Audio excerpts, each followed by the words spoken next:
Finally বন্ধুরা পৌঁছে গেলাম সেই 2019 সালে ভাইরাল রানু মণ্ডলের বাড়ি। আর এই হচ্ছে রানু মণ্ডলের বাড়ি, আপনারাকে দেখাচ্ছি। আর এই হচ্ছে রানু মণ্ডলের বাড়ি। রানু মণ্ডলের বাড়িটা আপনারাকে চারিপাশটা ঘুরে ঘুরে দেখাচ্ছে, আপনারা একটু দেখলেন তো। বহু পুরাতন বাড়ি, দেখে আমার কীরকম লাগছে, তো বাড়িটা একবারে ভয়ঙ্কর টাইপের। তো বাড়িটা আপনাদেরকে চারিপাশটা ঘুরে ঘুরে দেখাচ্ছি, আপনারা একটু দেখেন, আপনাদেরও খুবই। এই রানু মণ্ডলের বাড়িতে রানু মণ্ডল কী করছে, কী খাচ্ছে এখন, সব রকম তথ্য থাকবে আমার এই ভিডিওতে। আপনারা ভিডিওটা কন্টিনিউ দেখতে থাকুন, আপনাদেরও খুবই ভালো। তাহলে চলুন রানু মণ্ডলের বাড়ির ভিতরে ঢুকি, আর রানু মণ্ডলের বাড়ির অবস্থা কীরকম সব রকম তথ্য আপনাকে এই ভিডিওতে দিচ্ছি। আর এই হচ্ছে রানু মণ্ডলের বাড়ির ভিতরটা, দেখতেই পাচ্ছেন জানলার পাশ দিয়ে দেখাচ্ছে। তো ওর ঘরে তালা মারা আছে, তো আপনারা তো দেখতেই পাচ্ছেন। তো দেখে আমার খুব ভয়ঙ্কর লাগছে। তো বলে ও আসুক এবং আপনাদের সামনে সবটাই তুলে ধরার চেষ্টা। তো রানু মণ্ডল বাড়িতে ছিল না, তো এই মাত্র ঢুকলো। তো চলুন ওর মুখ থেকে কিছু কথাবার্তা আমরা শুনে নিই। যে তোমাকে আমি 2019 সালে তুমি প্রথম ভাইরাল হয়েছো, তো সেই স্টেশন থেকে দেখে আমার খুবই ভালো লাগলো। তো সেই স্টেশন থেকেই ভাইরাল তো তুমি? হ্যাঁ, 2019-এ স্টেশন থেকে হয়েছি। তারপরে তো সেই অ্যাকচুয়ালি 2019টা আমার জন্য খুব লাকি, খুবই লাকি আর কি। 2019টা লাকি। তখন তো আপনি খুব খুশি ছিলেন। খুবই খুশি, অবশ্যই। তো মানুষের কিন্তু এ নাই যে খুশি বলতে কি, জাস্ট আমার যে সিচুয়েশন সেটা থেকে ইমপ্রুভ হয়েছিল, পরিবর্তন হয়েছিল, রাইট? কারণ আমি যেভাবে আমাকে যাতায়াত করতে হতো, কখনো স্টেশনে, কখনো বেগপাড়ায় টেম্পল মন্দিরে ওই মন্দিরে গিয়ে সেখানে বসে থাকাও সম্ভব ছিল না, কারণ মশা কামড়াতো, মশা। তারপরে শীতের সময় হলে ঠান্ডা বিভিন্ন কারণে সেখানে থাকা সম্ভব ছিল। একই মাত্র স্টেশনে চলে যেত। যখন দেখতাম যে সম্ভব না বেগপাড়াতে ওরম ভাবে থেকে, তখন কি হতো, রানাঘাটে যেতে হতো। রানাঘাটে কি রেলওয়ে স্টেশন, সেখানে তো খোলা থাকে না, ছাদ থাকে টিকিট কাউন্টারের সামনে। ওইভাবে জীবনযাপন করতো, কখনো 1 নম্বর প্ল্যাটফর্মে, কখনো 5-6, কখনো বা তোমার মোস্টলি তো 5-6 থাকতো। তো কিন্তু রাত হয়ে গেলে তখন তোমার ওই মেডেলটা আমি তোমার হাতে এনে দিচ্ছি, তো তুমি একটা এই মেডেল নিয়ে একটা কথা বলবে। কি? এটা আমার হাতেই, মানে স্টেজে দিয়েছে। আর এইটা বাড়িতে এনে দিয়েছিল কেউ। এটার মধ্যে টাকা ছিল, সে টাকা নেই, কিন্তু যত সম্ভব ছিল, আমি তো জানো ছিল, কারণ ওখান থেকে ওটা চুরি করেছিল। হ্যাঁ, তো এর ব্যাপারে আমি জানি না, কিন্তু এটার মধ্যে টাকা ছিল বলে বাড়িতে এসে দিয়ে গেছিল। কিন্তু এইটা আমাকে স্টেজে দিয়েছিল। এটা কোনখানে স্টেজে দিয়েছিল? এটা কেরালা স্টেজে দিয়েছে।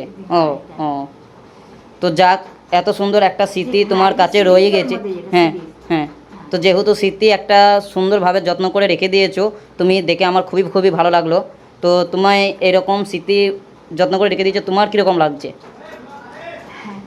মানুষের পৃথিবীতে মানুষের থেকে আর বড় কি আছে? মানুষের ভ্যালু ভীষণ, বা মানুষের দাম বা কদর, কদর যাকে বলে, হিন্দিতে কদর বলে, বা বাংলায় বলছি কদর, তাই তো? তো মানুষকে মানে সম্মান, ভালোবাসা, এর থেকে আর বড় সম্পদ কি আছে? এগুলো তো তার বৃথা হয় না যদি মানুষকে ভালো না জানে।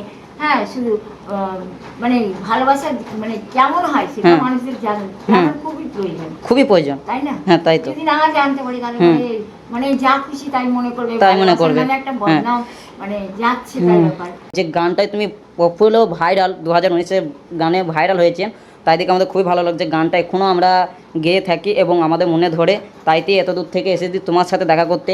আর আমার দর্শকরা তোমাকে কমেন্ট করেছে, ও তো অনেক কমেন্ট করেছে, যে বলেছে রানু মণ্ডলের বাড়ি যাও, রানু মণ্ডলের।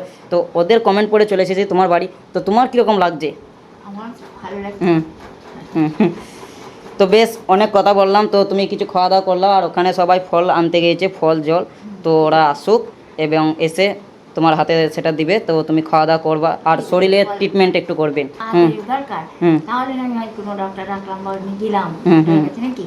তো টাকা তো দরকার না, ডাক্তার তো এমনি দেখবে না, তাহলে তার ফিজটা ভিজিট সার্জারি না দিলে পরে কিছু কি দেখবে? আমাকে হয়তো কেউ দিয়ে গেল, মানে আমার কথা শুনে আমাকে, যেমন তুমি ওই বিস্কুট বা কুমড়া দিলে, সেরকম কেউ এসে দিয়ে গেল, দিয়ে গেছিল ট্যাবলেট। তো সেই ট্যাবলেটটা খাওয়ার আগে বা পরে, এইটা দুটো নিয়ম, এক হচ্ছে খাওয়ার আগে আর এক হচ্ছে খাওয়ার পরে। তো তার ঘরে যদি খাবার না থাকে, ট্যাবলেট খেয়ে কি মরবে নাকি? বিছানায় পড়ে শুয়ে থাকবে, তার কিছু মরে যাবে, তো মরে যাবে ট্যাবলেট খেতে তাহলে কি লাভ? তার তো খাওয়া দরকার।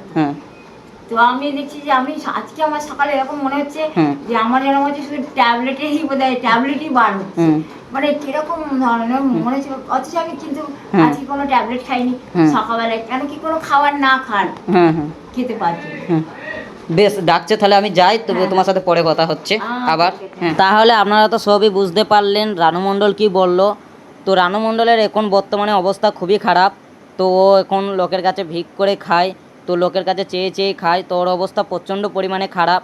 তো আমরা গিয়েছিলাম, আমরা দেখলাম ওর শারীরিক অবস্থা খুবই খারাপ। তো ওর কোনো মনে থাকে না, কোনো কথাবার্তাই মনে থাকে না, একটা মেন্টাল টাইপের হয়ে গিয়েছে। তো রানু মণ্ডলের স্মৃতিশক্তি খুবই দুর্বল। তো রানু মণ্ডল লোকের কাছে চেয়েই খাচ্ছে, আর ওর বাড়ি ঘরের যা অবস্থা, তো একবারে খারাপ পজিশন। তো দেখতেই পাচ্ছেন চাল ভেঙে ফুটো দিয়ে করে কত নামা নোংরা, আর যেসব মানুষরা খাবার দিয়ে গিয়েছে জলের বোতল সব বাড়ির সামনেই পড়ে আছে। তো কোনো জিনিস সব পরিষ্কারও করে না, তো যেভাবেই খায় সেখানেই সব ফেলে থয়। তো সব অলঢল হয়ে পড়ে আছে বাড়িঘরের অবস্থা। তো আপনাদেরকে এই বাড়িঘরটা চারিপাশটা ঘুরে দেখাচ্ছি, আপনারা একটু দেখলেন, আপনাদেরও খুবই ভালো লাগবে।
আপনারা তো সবই দেখতে পাচ্ছেন 2019-এ ভাইরাল সেই রানু মণ্ডলের বাড়িঘরের অবস্থা।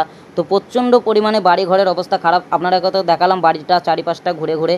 তো আপনারা তো সবই দেখতে পেলেন। তো আমার এই ভিডিওটা আপনাদের কেমন লেগেছে অতি অবশ্যই একটু কমেন্টে জানাবেন। আর আমার এই ভিডিওটা আপনাদের যদি ভালো লেগে থাকে আমার চ্যানেলটিকে একটা সাবস্ক্রাইব করে যাবেন। তো আবার দেখা হবে নতুন কোনো ভিডিওতে, ততক্ষণের জন্য ভালো থাকবেন, সুস্থ থাকবেন, টাটা, বাই বাই।